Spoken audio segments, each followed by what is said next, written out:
Hello, my name's David Runciman, and this is Past, Present, Future, the History of Ideas podcast. Today, in Politics on Trial, I am talking about the trials, not just one trial, the many trials, of Nelson Mandela in apartheid South Africa. Many trials, and not just one outcome, a whole number of different outcomes that between them captured the freedom struggle in South Africa. As I'm guessing is pretty well known, Nelson Mandela spent an extraordinary amount of time in prison. Most of it, not all of it, on the notorious Robben Island, the place where the apartheid regime held non-white political prisoners in pretty brutal conditions. In total, Nelson Mandela spent 27 years of his life behind bars, nearly a third of his long life. But it's also true that before that, he was jailed in 1962. Before he was first jailed, though he'd been held in custody at various points, he spent an amazing amount of time in court, in courtrooms, courts of law. In the decade before 1962, he spent years in court. Now, this is partly because Nelson Mandela was a lawyer. He set up with his friend and co-freedom fighter in the ANC, Oliver Tambo, the firm of Mandela and Tambo, which was the only firm in Johannesburg, based in downtown Johannesburg, offering to represent in court black South Africans in their fights against overwhelming odds, against repressive apartheid laws, the various ways in which the South African state used law to repress its black citizens. Oliver Tambo, who went on to be the leader of the ANC in exile, he spent 27 years, not exclusively, but primarily based in London when Mandela was in Robben Island. Tambo was the guy behind the scenes. Mandela, always glamorous, charismatic, a natural leader, also a natural lawyer, was the one who went to court on behalf of their clients, went over the road from their office to the magistrate's court in Johannesburg to represent black South Africans, often against hopeless odds. So he spent a lot of time in court simply on behalf of his clients, but he also, in that decade, spent a lot of time in court as a defendant. He spent years of his life defending himself or being defended by other lawyers in South African courtrooms on a range of charges, all of them serious, some of them threatening the death penalty. The first time he appeared in court facing these kinds of charges was in 1952. In July 1952, he was found guilty with others, and he was known by this point to be a leading light in the ANC and in the struggle against apartheid. He was found guilty of the almost absurd crime, it seems, of statutory communism. The apartheid regime considered more or less all subversive activities to be communist, or as the word was sometimes put in these cases, communistic. Statutory communism basically meant if you were guilty of trying to resist the regime, you were by definition a kind of communist. And Mandela, convicted of statutory communism, was sentenced to 9 months hard labour. They were suspended for 2 years, so he didn't actually serve time in this case. One of the ironies of that experience in court is that until very shortly before he was convicted of statutory communism, Nelson Mandela was actually a leading anti-communist within the ANC. The young Nelson Mandela, within ANC politics, stood for one strand of the movement, which was the explicitly African nationalist strand. That is, Mandela, who became in some ways less radical over the course of the 1950s. Earlier, in the 40s and early 50s, Mandela believed that the struggle should be fought by black South Africans and indeed black Africans on behalf of black Africans. It was Africans for South Africa. and therefore he did not think that the struggle should make common cause or try to seek to create a united front across the races to create a multiracial or even post-racial society. He wanted a South Africa for black South Africans. So the other racial categories under the apartheid regime, using the hateful terminology of apartheid, coloureds, which meant people of mixed race, and then Indians, which meant essentially Asian South Africans. One strand of the ANC wanted all of the oppressed races in South Africa to make common cause against the white nationalists. Mandela didn't. And he also didn't want to make common cause with the communists. The South African Communist Party, and indeed communist support from outside South Africa, because he believed that race was more important than class. He believed in Africa for black Africans. There were two problems with communism from Mandela's point of view, indeed for this strand of resistance to apartheid, which persisted right the way through the struggle. One of which was communism was essentially an internationalist movement. Of course, there are nationalist forms of communism, but in principle, anyway, communism means internationalism. And Mandela, the young Mandela, was a nationalist. He was an African nationalist, the African National Congress. And secondly, communism was a movement built on the idea that the single most important category for understanding human societies is class, not race. Class transcends race. Mandela believed that race transcended class. And he was still making that argument within the ANC in December 1951, but he lost. The ANC did not adopt that platform. It adopted the platform of non-violent struggle against apartheid, drawing on as many possible allies and supporters as possible, including the other races, the racial categories of oppressed people in apartheid South Africa, and also drawing support when needed from communists. And it was across 1952 that Mandela himself came round to this position. He started to read more communist texts. He read Marx, he read Lenin, and he read much more widely than that too. But he was inspired, and he was inspired by communist freedom struggles around the world, including in Cuba. He was also increasingly inspired by the story of Indian resistance to oppression. It is worth remembering that Mahatma Gandhi began his fight against the oppression of the British Empire in South Africa, representing Indian South Africans against the imperial state.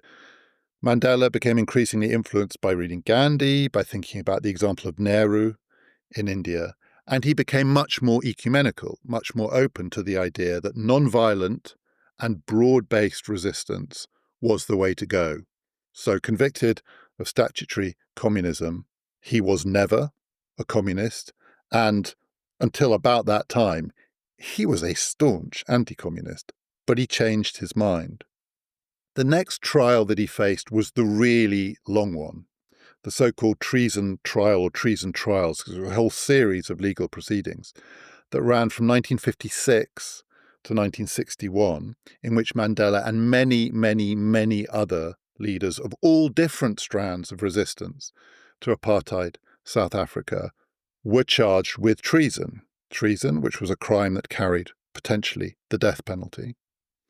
Mandela himself said that one of the many mistakes that the regime made in bringing as many people as possible under this broad charge of treason and trying them all together was actually it helped the cause that he'd come to believe in, because at those points when all of these people were held in the same conditions, although in apartheid South Africa it was never the same conditions, coloured and Indian prisoners would be treated differently from black prisoners. They would get different rations, different food. They would be given bread when the black prisoners weren't given bread, and so on. There was always discrimination at every level. That was the point of the regime, to discriminate on all counts whenever possible. But nonetheless, the people who were charged in the treason trials spent an awful lot of time together, planning their strategy, thinking about their defence, and thinking about the struggle.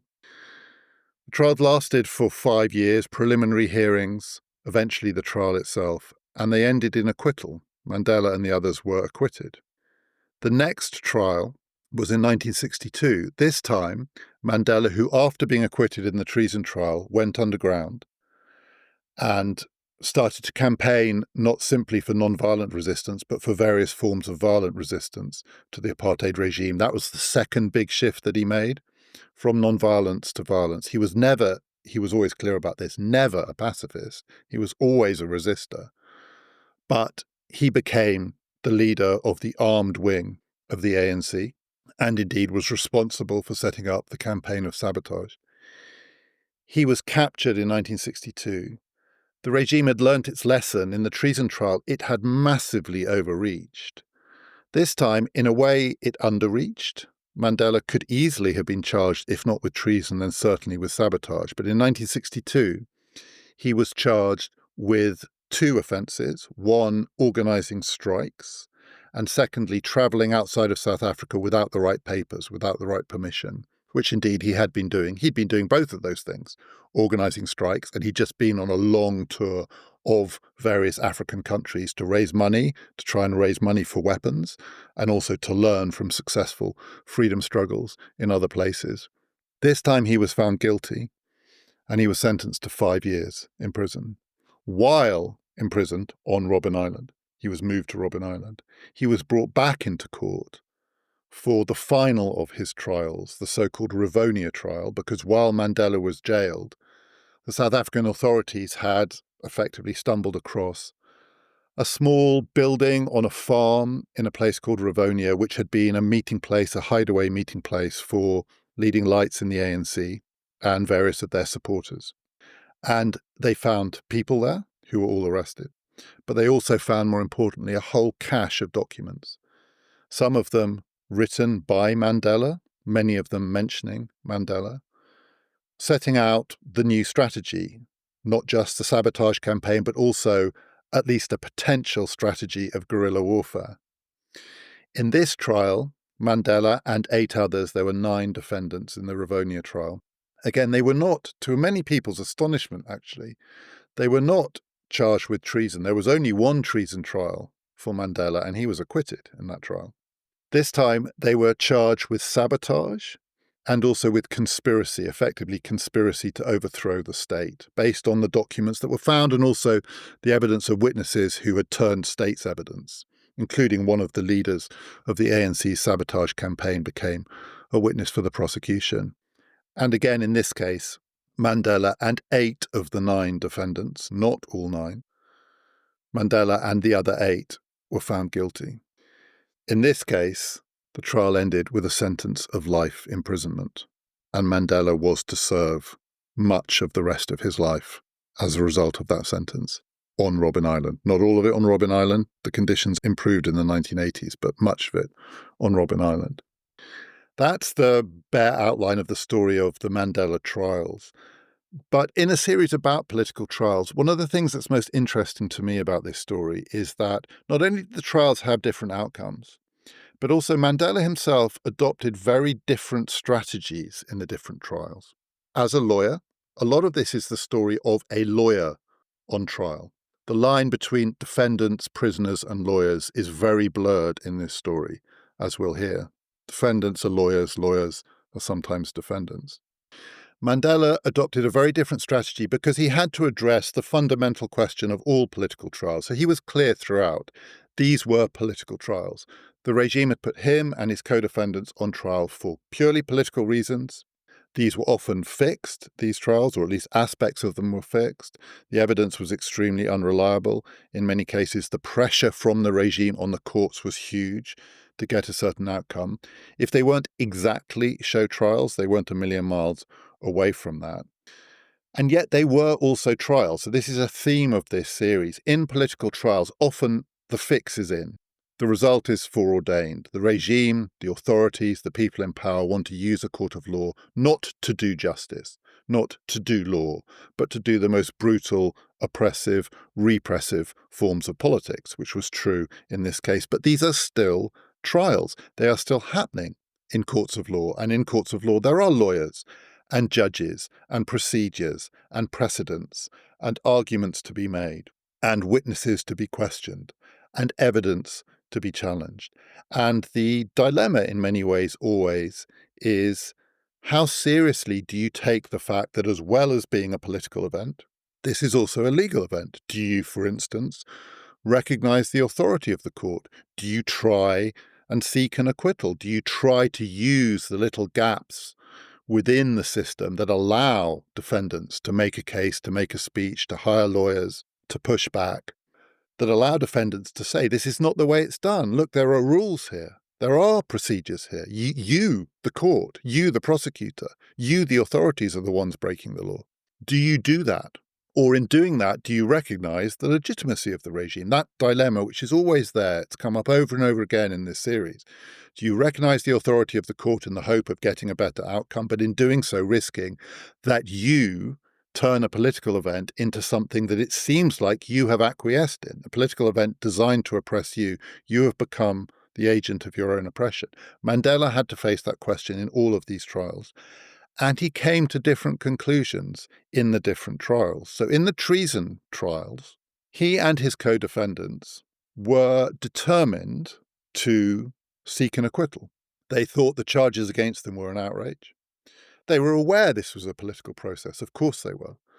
But they thought that they could use the fact that this was a court of law in a regime that wanted to at least pretend that it abided by the rule of law.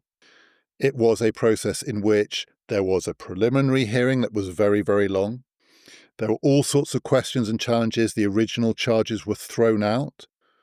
They used the fact that they were able to argue through their lawyers, the defendants, that the original judges assigned to their case were prejudiced. They were too close to the regime of the National Party, the Apartheid regime in South Africa that had come to power in 1948. In the treason trial that began in 1956, the original judges were thought to be far too party-prix. The lawyers made that case, and the judges were replaced by judges who were not associated with the new regime, who had their legal education and professional lives under something that existed previously. The regime, by no means some ideal regime, but nonetheless not the National Party regime, the previous regime of Jan Smuts and the United Party judges, essentially. They fought back using law, and it worked. At the very start of the trial, the treason trial, all of the defendants, and there were many, were held in court in a cage, in a literal cage, not some kind of glass box like in the Eichmann trial, but a cage like you would see in a zoo. And the defendant said this was an outrage. How dare an ostensible legal proceeding designed to seek the truth hold the defendants like animals? And they won that argument. It took a while, and it was piece by piece, but the cage was removed. They were allowed to come to court not in prison garb, but in suits. Bit by bit, they chipped away at the prosecution case. And bit by bit, the dual strategy of challenging it where it could be challenged and where it couldn't be challenged, the other strategy they adopted was to try to outlast it, just to slow it down, to bog it down, to wear the prosecution down, to wear the authorities down. In the middle of the treason trial, a hugely significant event took place in South Africa with very far-reaching ramifications, not least for Mandela himself. The Sharpeville massacre, which happened on the 21st of March 1960. The background to the Sharpeville massacre, which connects to Mandela's early career in the ANC, is that the resistance movement itself among black South Africans had split by this point. That strand that Mandela had once represented and had moved away from, which was the nationalist, anti-communist South Africa for black South Africans strand, had a new manifestation, a new movement had been created, a kind of breakaway, but also with people who were never part of the ANC. It was called the PAC, the Pan-Africanist Congress. And it adopted that line that Mandela himself had once adopted. This was about race.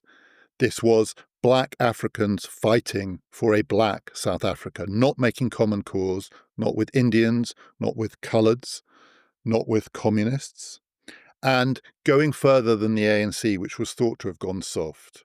So part of this was frustration with the ANC, with its non-violent, broad church, take our time, wear them down strategy. The PAC wanted more action, more direct action, and faster. One of its slogans was freedom in 1963. Mandela was sometimes mocking, sometimes contemptuous of the PAC. He thought they didn't know what they were doing. He thought they were often more interested in doing harm to the ANC than harm to the apartheid regime. In early 1960, this disagreement, borderline conflict, came to a head. The PAC wanted direct action against the most hated feature of the apartheid regime, which were the pass laws, laws that required non-white South Africans to carry passbooks, allowing them, under sufferance, to travel to white areas, but forcing them to return to the penned-in black areas they were required to live in, allowing police and others to stop them, look at their passbooks, check what they're up to. In passbooks, their employers could write character references for them, saying whether they were good or bad blacks. A hateful regime which was oppressive, intrusive, and made life intolerable for black South Africans, divided families, prevented people from moving around freely, constant surveillance. The despised passbooks. The PAC organised a passbook strike, effectively, a form of resistance in which they asked people to leave their passbooks at home. Mass civil disobedience. It was not taken up. It was actually a bit of a flop. And Mandela thought it was a flop because these people didn't know how to organise mass civil disobedience. But in various places, it was quite successful. One was in Sharpeville, where many thousands of people did leave their passbooks at home, and they gathered outside of the police station, and the police opened fire on the crowd and killed, originally it was thought to be 69, now it's thought to be 91 unarmed protesters, many of them shot in the back, causing panic, outrage, shock within South Africa, absolute shock and outrage outside of South Africa. It was a global event. But also panic within the National Party apartheid regime. Mandela and the ANC organised a very effective and much more mass protest against the Sharpeville massacres, involving many, many more people than the PAC original protest. And the regime imposed a state of emergency, more or less suspended the rule of law. And this all happened during the treason trial, which meant, as Mandela and other defendants concluded, that the treason trial had now become impossible, because under the state of emergency, even to defend someone like Nelson Mandela was itself potentially a criminal offence. The line between lawyers and defendants throughout this story is very blurry under a regime like this. And it was clear that the lawyers who'd been defending the defendants in the treason trial were now at risk of becoming defendants in a treason trial if they did their jobs. So Mandela and the others fired their lawyers and said they no longer could have legal representation. And they effectively went on a go slow in the treason trial. Mandela's strategy was to try and outlast the regime, and it worked. The state of emergency lasted for 5 months, and at the end of it, they got their lawyers back. And their lawyers continued their strategy of trying to undermine the prosecution case very effectively. The lead lawyer, a man called Vernon Berrangé, who was a white South African who defended many ANC leaders and was an extremely skilled lawyer, trial lawyer. In this case, as in all the cases, one of the things that the state wanted to prove was that these men were communists. Well, they weren't. Some of them were, but most of them, including Mandela, weren't. And if they weren't communists, they were at least communistic, so that the things that they stood for, including the end of apartheid, were communistic ideas. And the prosecution got an expert in communism, a professor of social science, a man called Professor Murray, to testify as the kind of expert witness. What is communism? What does it mean? And he could show that the things that people like Mandela had been saying in public, the strikes that he'd been calling for, the protests, all the rest, were communistic. And Berrangé adopted the very effective strategy of just reading to Murray statements and asking him, is this or is this not a communistic statement, but not telling Murray who had said these things or written these things. And time after time, Murray said, yes, that is communistic. That's exactly what communists believe. And then Berrangé would say, yes, but that was said by a minister in the government. And the coup de grace at the very end, he said to Murray, do you think this statement is communistic? And Murray, you'd have thought would have learnt by this point, but he hadn't, said yes. That is exactly the kind of thing that communists believe. And Béranger said, well, the author of this statement, Professor Murray, was you. At the end of the trial, the judges decided that the prosecution had not made its case. This was not treason. And the defendants were acquitted. And for Mandela, it vindicated their strategy, which was to put their faith in the courts. It was still possible, he felt at this point, to put their faith in the courts, though that had been seriously challenged during the state of emergency. The strategy that began in that way was really under threat by the end. But nonetheless, in his autobiography, Mandela said of the treason trial that the court system, I'm quoting him now, was perhaps the only place in South Africa where an African could possibly receive a fair hearing and where the rule of law might still apply. This was particularly true in courts presided over by enlightened judges who had been appointed by the United Party. Many of these men still stood by the rule of law. So the crucial move in the treason trial was to get the judges replaced. And it worked. But that was not possible in the next two trials. The other thing that changed over the course of the treason trial was the attitude not just of Mandela, and he'd been shifting for a while, but the ANC itself to violent resistance. The original policy of non-violence was ditched, partly in response to Sharpeville. The Sharpeville massacre and the state of emergency that followed showed a regime that was itself willing to use violence on a shocking and unprecedented and completely unrestricted scale. And Mandela and others argued that faced with a regime like that, nonviolence is an insufficient response. And violent resistance was required because otherwise the victims of the regime were defenseless. Their lives were effectively at the mercy of the people with guns, and they would lose their lives.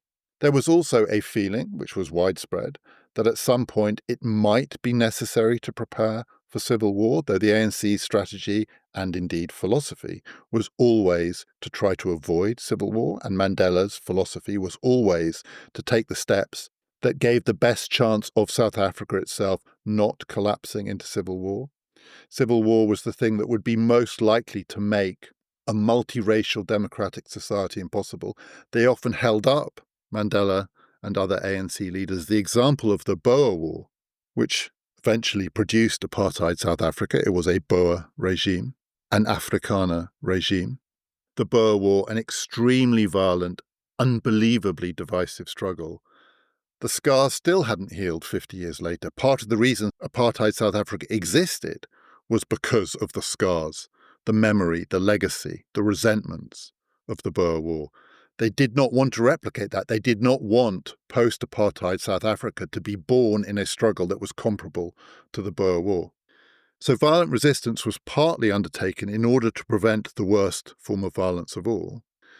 And the strategy that was adopted from the range of options, and Mandela was clear that once violence had been adopted by a freedom struggle, the choices were terrorism, which they rejected, guerrilla warfare, about which the ANC leadership was ambivalent, and sabotage, which was chosen as the first strategy, that is, the first thing to be tried, partly because sabotage could at least be undertaken with the intention, if not always the result, of sparing human life. There was no intent to harm people, merely property. Sabotage was a good way of spooking the regime. Sabotage was a good way of drawing attention, particularly outside South Africa, to the freedom struggle, and indeed spooking investors. One of the things that they wanted to do was to frighten people off from investing in South Africa, to weaken the regime. So a strategy of sabotage had been adopted. But Mandela, on his tour of the African continent after he went underground following his acquittal in the treason trial, he did increasingly show an interest in the range of ways in which a struggle like that of the ANC could be done in an armed way, learning from the example of other armed struggles against oppression, against imperialism, against coercive rule. When he was caught, effectively just picked up and thrown in jail in 1962, having been on the run. And by this point, he was extremely well known. And the South African newspapers called him the Black Pimpernel because no one ever knew quite where he was. But when they found him, and they'd got him, and they charged him in this slightly underplayed, one might almost say, way, not with sabotage or treason or conspiracy, but with leaving the country without the right papers and organising strikes, Mandela knew there was no chance that he would be acquitted. He decided to represent himself in that trial.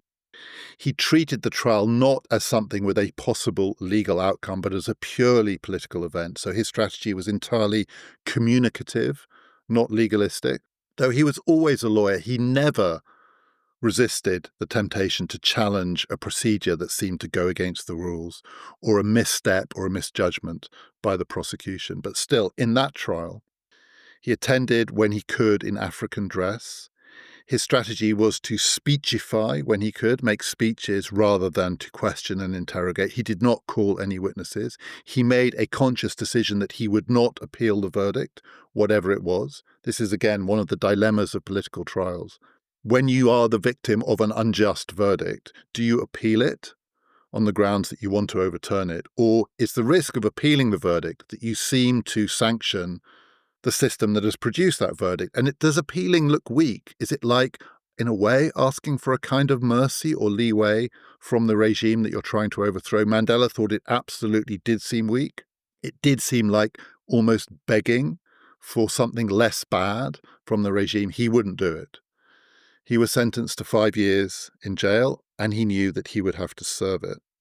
And he had by this point come to a view that there would not be any impartial judges from this point on who believed in the rule of law. He would be facing people who were simply oppressors. And his strategy in court was to say whenever he could, not only did he not recognize the authority of the court, not only was this court a site of injustice reflecting the injustice of apartheid South Africa, but the people who should be in the dock were the government, the authorities, the prosecutors. Everything was upside down.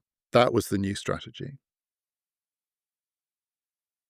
Then, in the Rivonia trial, the same strategy was adopted by Mandela, and Mandela was insistent on this. This was a political event. It had to be treated as a political event.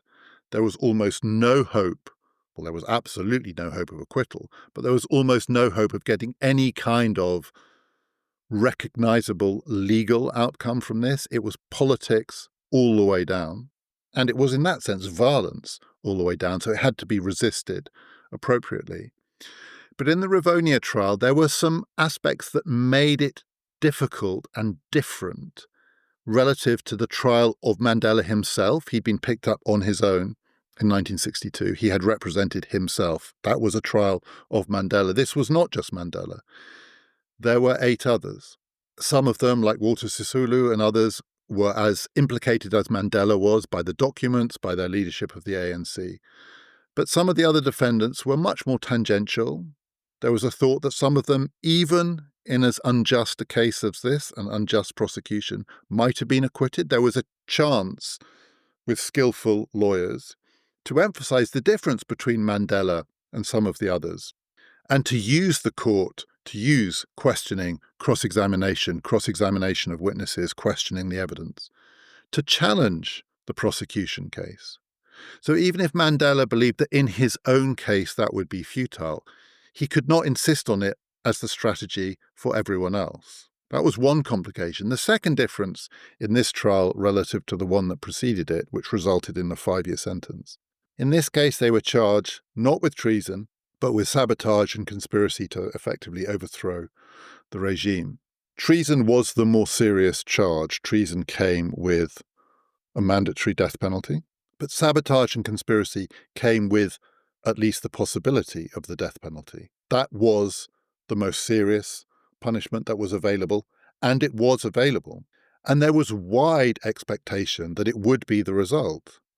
Many people believed, including probably Nelson Mandela himself, that the result of the Rivonia trial would be that maybe not all, indeed I think he thought almost certainly not all, because that would be beyond an outrage, it would be madness on the part of the regime, but some of the defendants, and Mandela was known as defendant number 1, and for some people this just was the Mandela trial, though it wasn't, Mandela himself would hang. So the stakes were much, much higher. And so, for instance, the strategy that, again, Mandela insisted on, which is whatever the verdict, it would not be appealed. So if the judge in this case, it was a single judge, a man called Quartus de Wet, who was not one of the old enlightened judges, if he, and it was his decision alone, when the inevitable guilty verdicts came in, sentenced Mandela and others to hang, they would hang because they would not appeal. Had they appealed, had they been sentenced to death, I don't think anyone knows what the outcome might be, but it's possible that the sentences would have been commuted to life imprisonment. But Mandela wasn't even willing to consider that. And the other decision that he made was that he wanted to use this trial to make a single set-piece speech. That was what he was going to do. And he was going to do it not after the verdict, not after sentencing, which were options. In these kind of political trials, there's often an occasion for a set-piece speech, and sometimes it's right at the very end. And that's come up in many of the trials I've talked about, right the way back to Thomas More. But Mandela wanted to do it not after verdict, not after sentencing, but during the evidentiary stage of the process. But he did not want to do it under cross-examination. He was adamant about that too. He thought that if he tried to make his political statement, and it was a purely political statement, while being cross-examined, it would dilute its effect. It's impossible to give a speech under cross-examination. And he wanted to give a speech. He wrote a speech. He spent weeks and weeks writing it. He got a lot of help, went through very many drafts. He showed it to his lawyers, who were horrified. The lead lawyer, a man called Bram Fischer, really tried to talk him out of delivering this speech. But he was determined to do it. He knew that to give evidence in a case like this, but refuse cross-examination, meant in legal terms that your evidence was not nearly worth as much in the eyes of the court. And there was an almost farcical moment in the trial when Mandela got up to make his speech, and his lawyer, Fischer, said he will not submit to cross-examination. And the prosecuting lawyer, an excitable man called Percy Yatar, was furious because he was desperate to cross-examine Mandela, to put him on the spot. And he said he doesn't understand that if he doesn't let me cross-examine him, actually anything he has to say has far less weight in the eyes of the court.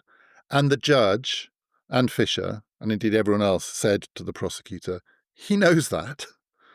I mean, for God's sake, he's a lawyer, he's represented by lawyers. Everyone in this court knows the damn law. These people are not fools, children. He knows what he's doing, and he did know what he was doing. He wanted to make the trial the occasion for a speech, and he gave what is perhaps the greatest speech given in a courtroom anywhere in the world in the 20th century. It lasted for 4 hours. It's a mix of all sorts of things. It is not a defense. And in many ways, it's an admission of various kinds, not of guilt, because there's no admission of guilt in it, but of, under the technical terms of the charges, he didn't have a defense. But he's still a lawyer. At various points, it's quite a legalistic speech in the sense that he could never resist pointing out where the prosecution had overreached, and Percy Yatar overreached massively. He made all sorts of wild allegations about plots that the ANC had undertaken, about plans to bring in overseas forces to overthrow the regime, to foment civil war, all of the things that the ANC did not believe in. So Mandela was determined to rebut those allegations, which he did in quite a forensic way. It was a partly autobiographical speech. He told his story. He wanted to clarify what the ANC strategy actually was, which was, yes, to sabotage, possibly guerrilla warfare. So the central piece of evidence in the prosecution case was a plan for guerrilla warfare that was found at the Rivonia house. And one of the questions in the trial was, had this been adopted by the ANC as its official strategy, or was it, as we might now call, a kind of blue sky thinking strategy document to be discussed? The defense, including the defense of the other defendants, was that it had not been adopted yet as the official strategy of the ANC. It looked pretty bad. It looked pretty damning. It was a detailed plan of how to fight a guerrilla war inside South Africa, right down to the geographical details, who, where, when, what. But it hadn't yet been adopted. It was to be discussed, TBD. And Mandela wanted to make clear that that was indeed the truth. But he was also completely clear that he was responsible for moving the ANC in this direction, or at least helped to move the ANC in this direction, but he was still, had his own doubts, but he was absolutely responsible for setting up the wing of the movement that would fight this war. He had been around the African continent, among other things, looking to raise money for weapons. He wasn't denying any of that, but he was denying the way it was framed by the prosecution. He spent part of the speech simply reminding people what it was that he thought he and the other defendants were fighting for, which was a free, multiracial, democratic South Africa, in contrast to the South Africa that existed in 1963, 1964, when the trial was taking place, which was, he said, the richest country on the continent of Africa, the most oppressive, the most unjust, in which life chances were grotesquely, monstrously, unimaginably unequal, in which to be a black South African was to suffer repression, violence, but also just a stultified existence across all the dimensions of human existence: education, health, work, family life. He laid out the indictment against apartheid because he wanted to turn the trial on its head. Who should be in the dock? The regime. And then he did two other things in his speech. He wanted to address head-on the question of communism, the running sore in all of the trials of Nelson Mandela and others in the ANC. The ANC was not a communist movement, but it had many communists in it, and it was closely affiliated to other communist movements. Fisher, the lawyer representing the defendants, there were a whole host of lawyers, but the lead lawyer representing the defendants in the Rivonia trial was a communist. Indeed, he was also implicated in some of the documents found in Rivonia, and he was terrified this would come out during the proceedings, but it didn't. Part of his courage was to take on the case even knowing that he might at any moment end up in the dock. The question was for Mandela how to make sense of the relationship harped on endlessly by those trying to prosecute him, jail him, and he thought in this case, kill him, that among his many crimes was being, if not communist, communistic. And he said two things in particular to explain his relationship to communism. First, the reason why, though he was absolutely clear he was not a communist, that he worked closely with communists, was in his experience, communists, including white communists, were the only people to treat black South Africans with equal respect. And as he said, if that is your life experience, wouldn't you work with the only people who do not judge you by the colour of your skin? And secondly, he made an argument that was designed to play not inside South Africa, but outside South Africa. Why did the ANC collaborate with, cooperate with communists in order to overthrow the apartheid regime? And Mandela drew the obvious comparison. He said, we're not the only people who do that. And he said, I quote, perhaps the most striking illustration is to be found in the cooperation between Great Britain, the United States of America, and the Soviet Union in the fight against Hitler. Nobody but Hitler would have dared to suggest that such cooperation turned Churchill or Roosevelt into communists or communist tools, or that Britain and America were working to bring about a communist world. His comparison was between himself, Churchill, and Roosevelt, and it was designed for an English and American audience. And it was also, by implication, saying the Nazis here are the apartheid regime. And then in the most famous part of the speech, the final paragraph, Mandela said, I quote, during my lifetime, I have dedicated myself to this struggle of the African people. I have fought against white domination and I have fought against black domination. I have cherished the ideal of a democratic and free society in which all persons live together in harmony and with equal opportunities. At this point, he looked the judge in the eye and he said, it is an ideal which I hoped to live for and to achieve. And then he looked down and he said, but if needs be, it is an ideal for which I am prepared to die. And when his lawyers, including Fisher, saw the draft of the speech, they begged him to take out that final paragraph because they thought it was effectively goading the court, the judge, to hang him. One of them said, if you read this out, if you say it, they will just take you to the back of the courtroom and hang you there and then. You're saying to them, so hang me. And so they will. Mandela adopted the strategy of giving a speech. None of the other defendants did. So all of the other defendants, in different ways, were cross-examined. They went into the witness stand. Percy Yattard did question them. He questioned Sisulu for 5 days.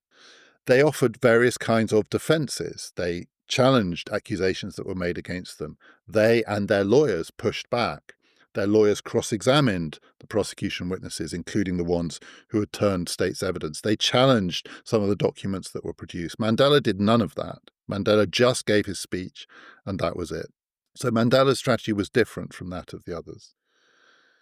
At the end of all of this, it was pretty clear that Mandela would be found guilty, and probably some of the others too. It wasn't clear they would all be found guilty, and they weren't. One, a man called Lionel Bernstein, was acquitted. The evidence against him, even in a show trial of a kind like this one, a purely political trial, it made a mockery of the charges against the others. And that's the question that always has to be considered, even in a trial like this. You don't want to become a laughingstock. But the others were all found guilty. 7 of them were found guilty of sabotage and conspiracy, 1 just of conspiracy. And then the key question of the whole trial arose, which is what would be the punishment? What would be the sentence?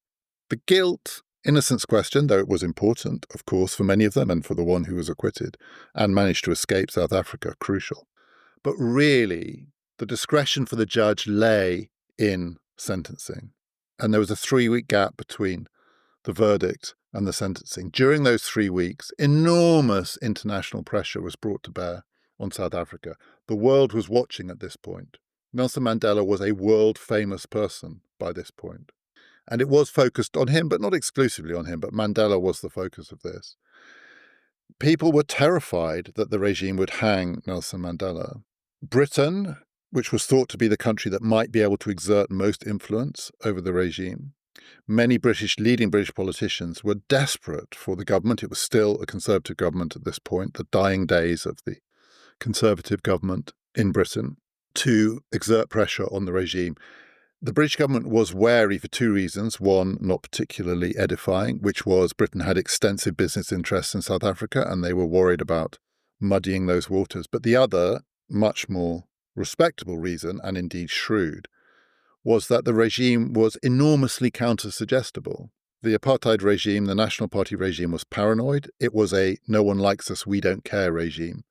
Having sanctimonious foreign powers tell them not to do something might make them do it just to prove a point. So it was difficult to know how to apply this pressure. But votes were taken in the United Nations. Communiques came in from around the world. They weren't going to listen to the Soviet Union, who were as adamant as anyone that Mandela mustn't hang. They were the communists. But from America, from Europe, from elsewhere, there was pressure. Afterwards, it emerged that it was probably always clear that the judge would not impose the death penalty. Various nods and winks were given. A lot of people claimed to know before the verdict, to have been told at a cocktail party, to have been told on the embassy grapevine, that the verdict would be not death. But Mandela didn't know that. His co-defendants didn't know that. They would not appeal, so their lives were in the hands of this man. And in his autobiography, Mandela describes the moment when the verdict was delivered. This is what he said. The judge nodded for us to rise. I tried to catch his eye, but he was not even looking in our direction. His eyes were focused on the middle distance. His face was very pale, and he was breathing heavily. We looked at each other and seemed to know it would be death. And I think that is probably sincere. I think Mandela thought that he would die. And then the judge, who spoke very quietly and was clearly in a terrible state, terrified of something, mumbled that he would not impose the ultimate sanction, and instead they were going to be sentenced, all of them, and this was shocking to many people, because it was thought there would be some discretion in the length of sentencing. They were all going to be sentenced to life. Some people in the court didn't hear the verdict, so the wife of one of the defendants shouted up to the doc, "What did he say? What did he say?" and got the answer back, "He said life. It means life," which is ironically ambivalent because they would not die, but it also meant they had been sentenced to life imprisonment. Again, there was a wide expectation after the verdicts came down that they would not serve particularly long sentences. There was lots of examples from around the world of freedom fighters in these kinds of struggles, armed struggles of different kinds, sentenced to very long prison sentences. But because the whole process is political, at various points, different kinds of negotiations open up with the regime. People are released under circumstances, including sometimes to forestall civil war. And it is thought that one of the things that weighed in the balance for the regime was not only did they not want to make a martyr of Nelson Mandela, but at some future point they might have need of him. There were far more radical people than Nelson Mandela that they were having to deal with. And it's possible there was a calculation that death was a slightly too absolute removal of Mandela from the scene, though they were terrified of him as well. And they wanted him gone, gone, gone. But there was a wide expectation that in a few years they'd be out, as Nehru had served many years in jail, and now there he was, Prime Minister of India. Mandela recounts being taken from the court. They'd just been sentenced to life in prison, but they were kind of high on it. They really had believed there was a very good chance they would hang, and they really would hang, and hang quite quickly. If you don't appeal, the wheels of justice move pretty quickly. They were going to live, and they were sort of euphoric. Hadn't quite thought about what it meant, the circumstances in which they would live. And he recounts that the man who was guarding them on their way back to prison said to them, "Well, you chaps won't be in prison long. The demand for your release is too strong. In a year or two, you'll get out and you'll return as national heroes. Crowds will cheer you. Everyone will want to be your friend. Women will want you. Ah, you fellows have made it," he said. And Mandela says he was really cheered by this speech. He kind of thought, yeah, in a way. I mean, maybe not in a couple of years, but, come on, we've made it. We've escaped it. And as he says in his autobiography, it turned out to be true, but it would take 3 decades. And no one expected that. The regime was serious. Life meant life.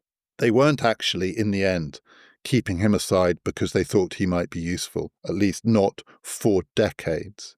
He was jailed and he was removed from the world and he was cut off from the world. He had absolutely minimal opportunities for contact. Start with 1 letter in, 1 letter out every 6 months. Brutal, hard labor, terrible conditions. And Mandela, who was an unbelievably tough and tough-minded man, decided once again that the strategy was twofold. He had to outlast the regime, and he would have to do it as a lawyer. Mandela's strategy in prison on Robben Island often was to behave like a lawyer. The way he resisted was to threaten his warders, his captors, with legal consequences for what they did. He was often saying to them, when they did terrible things to him, demeaning things, forced him to wear shorts, called him boy, said, "You have to call us bus," made him run around, break rocks, wouldn't feed him properly, wouldn't treat him properly when he was sick, sleeping in terrible unsanitary conditions, all of it, all of the horrors of it. He would say to them, "I've read the regulations. Is this in the regulations? I'm going to take you to court." At one point he said to one of them, "By the time the courts have finished with you, you'll be the poorest man in South Africa." And he frightened them. He browbeat them with his lawyerliness. And he was really good at it. He was a very good, intimidating, charismatic lawyer. And he lawyered his way through jail. He also politicked his way through jail. He set up groups. They had discussion groups. He was always understood to be the leader in one form or another. And he did outlast the regime. And he did partly outlast the regime by out-lawyering the regime. The detail that stayed with me reading about this, he's an astonishing man in so many ways. In the 3 weeks between verdict and sentencing, when he was waiting to hear whether he would hang, and people were trying to persuade him to plan for an appeal and this and that, if he was condemned to death, he had one more speech in him. But he spent those 3 weeks completing something that he had decided to embark on when he was first jailed in 1962, which is a further law degree, an LLB, Bachelor of Law degree, that was available by correspondence course from London University. So he had exams to do. He had to write exams, papers, to post to London to be marked. And in those 3 weeks, he focused on passing his London LLB exams, and he did pass. He did send them off, and he did pass. And then he wasn't hanged. And so eventually, though for many, many years he had no access to books or writing material or anything, but as the conditions under which he was held started to improve slowly, and then in the 1980s more dramatically as the regime decided it was going to have to negotiate with Nelson Mandela, and eventually as he was moved to much more comfortable conditions in which, though he was still imprisoned, he was able to work and to read and to write. The thing he did in the late 1980s was complete his LLB degree over those decades. He spent quite a lot of the time doing the last exams. He outlasted them as a lawyer.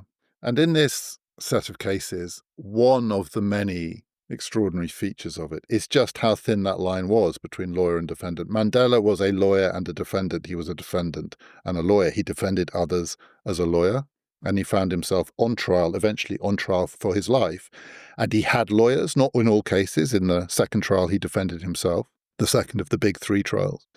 But in the third one, he didn't defend himself, but he decided the strategy for himself against his lawyers' advice, including the advice of Bram Fischer. But that line was also blurry for others too. There were other defendants who were lawyers and lawyers who were defendants. And one of them was Bram Fischer himself. So Bram Fischer, a brilliant lawyer, a close friend of Mandela, as well as eventually his representative in this case, a man whom Mandela knew well and knew was an absolute ally in the freedom struggle. And Mandela wanted Fischer on his team, all of their team, for this case. Fischer was reluctant, but he did it. Fischer was horrified that Mandela seemed determined to hang.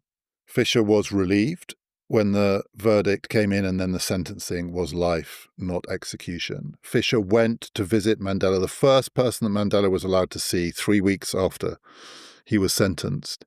He got a visit from Fischer and another of his lawyers, a man called Joel Joffe. And they came to try and persuade him to appeal against the life sentence. And Mandela refused. He always refused. He would not appeal. He would not give the regime that respect. He was going to have nothing to do with them in that sense. Fischer was disappointed, but Fischer also seemed, Mandela thought, a little off. Mandela was puzzled that Fischer, whom he knew and knew loved him, seemed distracted. Mandela was, I think, a tiny bit offended by Fischer's attitude, and he asked someone, what's wrong with Bram? What's wrong with Fischer? And he was told, well, he didn't want to upset you, so he didn't tell you. Didn't tell me what? He didn't tell you that his wife was killed in a car crash last week. He didn't want to disturb you with that news. After Mandela was sent off to Robben Island, Fischer couldn't bear the thought that he was on the other side of the line. They were the defendants, the victims, the incarcerated ones, and he was the one still free and still able to represent people in court. Mandela was insistent that the greatest contribution that Fischer could make to the freedom struggle was to be a lawyer and to fight the fight in the courts of the regime. Even though the courts of the regime were not places where justice would be served, someone needed to continue that fight. And he thought it should be Fischer, and Fischer refused. Fischer wanted to be part of the armed struggle. Fischer, a communist, went underground, as Mandela had done in 1961. And like Mandela had done, he remained at large for many, many months. But like Mandela, he was also eventually picked up. Like Mandela, he was charged with conspiracy and sabotage. Like Mandela, he was sentenced to life imprisonment. So Fischer, Mandela's lawyer, ended up within a couple of years in the same place as Mandela. Not literally the same place, because this is apartheid South Africa. Fischer was white, Mandela was black. So Fischer couldn't be housed in the same jail. He wasn't sent to Robben Island, which was for non-white prisoners. He was housed in a jail in Pretoria General Jail. And he also suffered pretty grim conditions. In many ways, he ended up suffering more than Mandela did, because one of Mandela's many extraordinary gifts was his relatively robust good health. He was physically astonishingly robust, as evidenced when he was finally released. And he wasn't in perfect shape, but he was in much better shape than many people had a right to expect. Fischer got sick after a few years, and he was refused medical treatment. It turned out that he had cancer, and the cancer was destroying his bones. He couldn't walk. One of his hips collapsed, and almost nothing was done for him. He was in agony. He was denied even a stick to walk with his fellow prisoners, who enormously respected him. He was a kind of leader for them in the White Jail, as Mandela was on Robben Island. They carried Fisher around. They had to help him eat, had to help him use the toilet. The indignity was intolerable.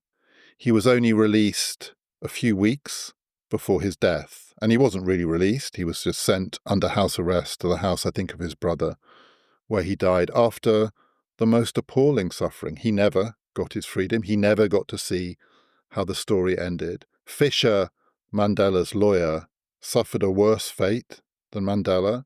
And Mandela said of Bram Fisher that in the struggle against apartheid, he showed, I quote, a level of courage and sacrifice that was in a class by itself. And if anyone could say that, if anyone could know what that meant, it was the extraordinary Nelson Mandela.